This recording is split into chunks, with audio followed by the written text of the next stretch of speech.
na-annoy ka kasi dala-dala mo pa rin yung character. Totoo ba yun? No, parang wala naman ako instance na alala na na-annoy ako sa airplane. Pero, yeah, tinanong mo yung manager ko, si Kuya Alan, o si Neil. May time na naglinger yung character, especially nung padulo na. Yung pinasabog ko yung boat, tapos tumatawa ka. So may time na talagang naglinger. Mga ilang weeks ba yan?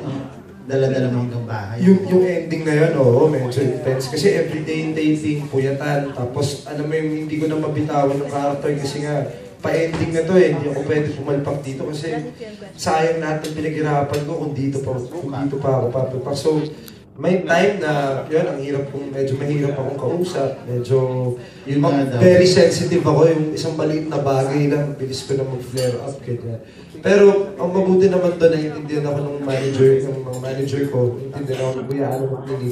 So, sinagana pa naman. Hindi nila masyado pinursonal. Pero, maganda lang nangyari kasi nung natapos yung show, the next day, flight ko to Canada kasi may tour ako doon for Globe.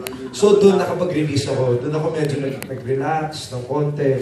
Tapos mahaba yung stay ko sa Canada pero parang ano lang, lumalabas parang 2 or 3 days lang yung trabaho. So may time ako mag-debrief. Nakapag-debrief ako doon. Pero sa airplane, wala naman nata akong instance na ano sa airplane. Pero kailangan ko aminin eh, magiging totoo ako. May time na medyo mahirap talaga, hindi ako ganun ka-approachable. Kasi nga, I was very much actor. Hindi lang ako yung sobrang usual na Jake na, uy, ganyan. Oo, yun nga daw. Hindi lagi kasi ganun, sabi nila. Hindi nga, diba, kilala nyo naman ako, tagal na natin, diba, magkakilala.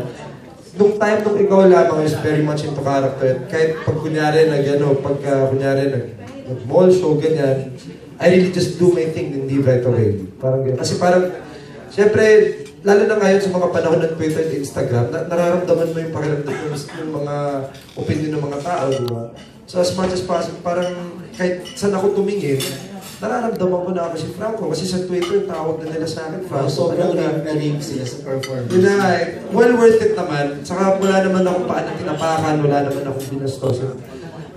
Mabuti naman, hindi na dumating sa ganung sitwasyon. So far, may tuturi mo ba na yung best performance ever mo yung ginawa mo sa ikaw lang?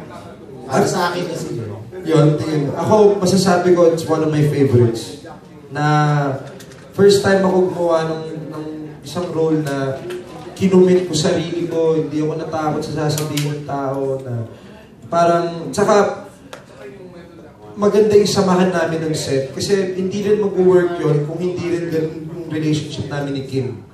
Diba yung mga away namin, yung mga sampanan, yung mga ganyan. Hindi mag-work yun kung hindi kami okay ni Kim eh. So, grabe rin yung tiwala na binigay sa akin ni Kim Chiu. Na pinayagan niya akong gawin yun.